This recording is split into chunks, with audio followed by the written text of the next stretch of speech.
or whatnot. Yeah, okay. So you talked about your bipolar disease or state or whatever. Experience, I call it. Experience, Yes. exactly.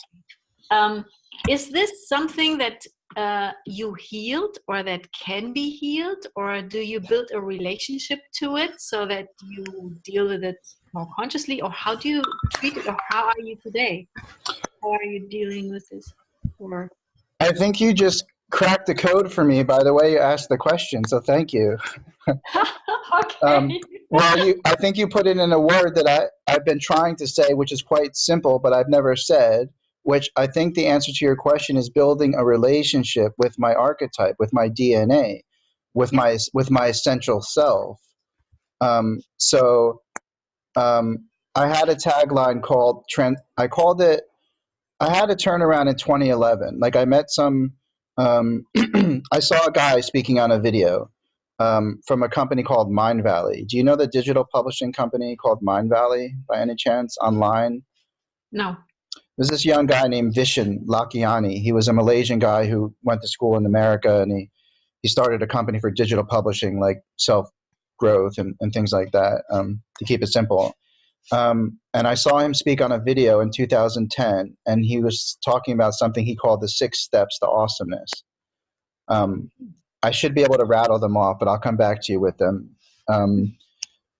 And then he was talking about that idea of the 5 closest people to you sort of define who you are, or a reflection of who you are, that old adage or whatever. Mm-hmm. And at that point, I was coming out of a little bit of a funk when I saw that. I was probably, I guess, 35 at the time or so, 37. And when I heard him say the 5 friends thing, I was like, wait a second. Like my mom, my dad, my sister, and my 2 childhood best friends who don't even really talk to me anymore anyway. Like those are the 5 closest people to me, really. Which is not negative or positive per se, but that's my reflection. Like, and and this guy was talking about something he was going to do. He was putting on a festival called Awesomeness Fest for like change makers and things like that. And I basically used, so I went to Costa Rica to this event, and I actually created these USB business cards. You know, you can get like business cards like that have a USB stick like in them, and like you can make a fancy graphic. So I'd been writing a screenplay for 2 years, from 2008 to 2010, and coming up with this idea about kind of like philanthropy meets a Hollywood production level movie meets Live Aid, and the awareness and the resources that you generate from that thing goes to like a whole systems philanthropic use of the resources, instead of just trying to fix cancer by creating more chemotherapy, or fix climate change by doing stupid stuff. Like we're not fixing the issues, we're fixing the symptoms. Right. So like that, this money raised and the resources, and we build regenerative cities as film sets. Instead of spending 500 million for X-Men on all that stuff, you could spend the 500 million on building and investing in free energy devices and aquaponics to build the set that you're going to use, and then you leave behind that. Wow. And technically, with the right people and that much resources, you can still make a kick-ass entertaining movie, like with X-Men and everything. It's just, but how are we using our resources? Yeah. Now we can become like really deliberate and really mindful and creative and like ingenious about weaving all these things together. I don't need to lose the entertainment, but I'm like, but the 500 million, the only thing left behind from X-Men is a DVD, video games, T-shirts, game characters, and a great movie. I'm not going to say that, and but that's not enough for me. Now there are some movies like Star Wars, Forrest Gump, Schindler's List that actually, to me, were worth 500 million because of what they actually left behind. Their DNA is so important, or myth level making, that is a good investment. But most 99.999% of films that have a budget of 200 million or more are not leaving behind that kind of legacy, and that's not cool from a conscious co-creation perspective. So I was working on a screenplay those 2 years after I had finally gone back to school after many years in this up and down thing. And so I went to this conference and I put my screenplay on this business card, and I was just going to hand them out and see if I, like, which was a big risk for me. Like, and my screenplay was crazy. It was about the Middle East and a guy who calls himself the Messiah and puts on a 7-day music festival. So I've been trying to manifest this from the imaginal realm since like 2008 of what I'm really like heading for. So the first thing I did to make it real was write a screenplay about a fake character, you know, who's got billions of dollars and puts on a concert and claims he's the leader of the new movement or whatever. so so I went to this festival, and the moral of the story is no one responded to the screenplay thing. Like, that was a complete whatever non sequitur. But when I was there, I met a woman named Lisa Nichols, who's like a famous like Chicken Soup for the Soul, like Jack Canfield, you know, like that crowd. This is who Vishen usually runs with, like these monetize your passion people. Like, I'm not really into them now. Like, I've seen them for who they are in a way that's good, but then there's too much stuff I don't resonate with. But at the time, Lisa Nichols is like an inspired speaker and writer, you know, empowerment. But when she spoke at that festival, I actually felt like it was something I had never experienced in person. Like, I'd read books about people that I appreciated or make me want to go do something. And I've been to concerts where like the artists and the musicians uplift me, and I'm like, yeah, like this is like, it affects me.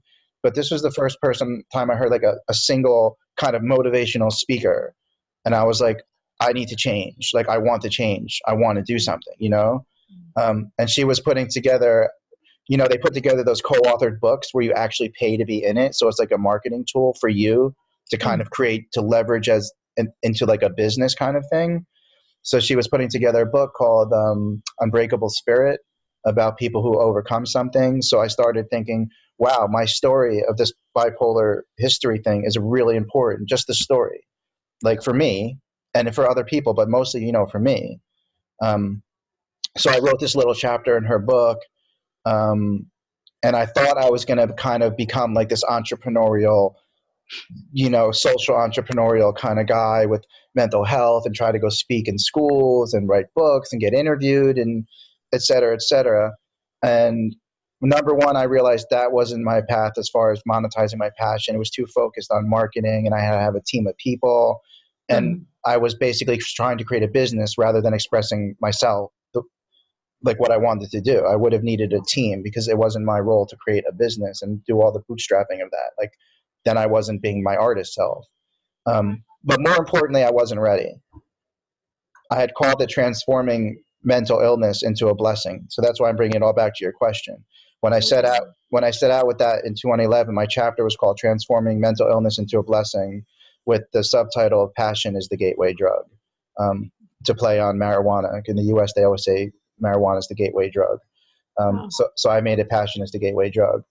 But I wasn't healed or healing enough at that time to be of service really to anybody. It was really, looking back, the start of my hero's journey with that whole thing, because there was so much to process from the 10 years previously. And that, like, it was more of a recognition point than a final point. And at the moment, I probably thought it was more of a final point, like, yay.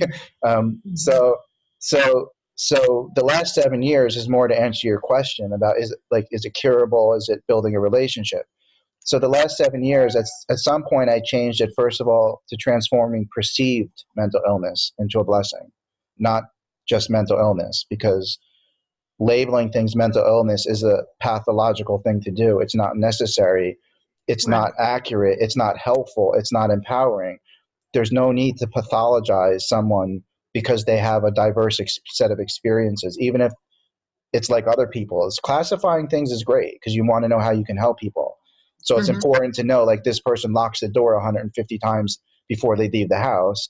This person's depressed, and this person is like has racing thoughts. Like, it's great to categorize things to know how to help them, but obviously in mainstream society, the map becomes a territory, and then we're all fucked, because then it's just this lazy use of language, and we start collapsing all of the nuances into just words, and then you get put into in that box, and then you get medicated, and then you're sick for life, and that's the end of the story.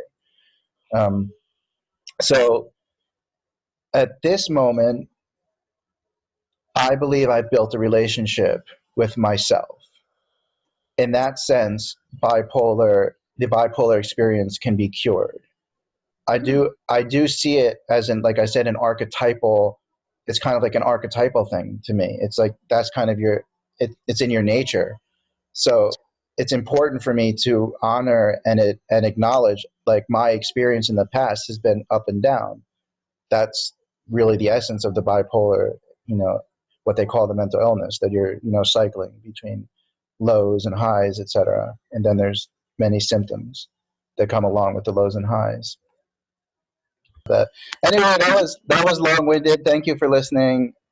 We can talk more now or later about it, but it's about building a relationship, accepting yourself, self-love, self-acceptance for me, and then building a lifestyle around that archetype, really, and creating a culture around yourself and through yourself.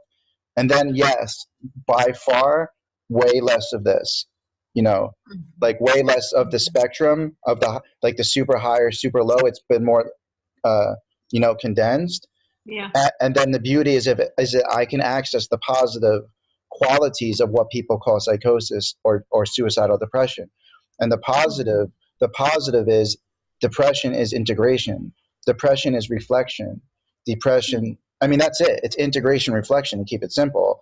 And psychosis is inspiration, like expansiveness, access, to the spectrum of consciousness, etc. And if you can detach yourself from being in the opera and the drama of that and observe it, that's why some form of meditation, self-inquiry, is the key to curing bipolar, I would say. So I would say that the cure to bipolar is, I've always said I've been a professional self-inquirer because I got sick when I was 19 and I dropped out.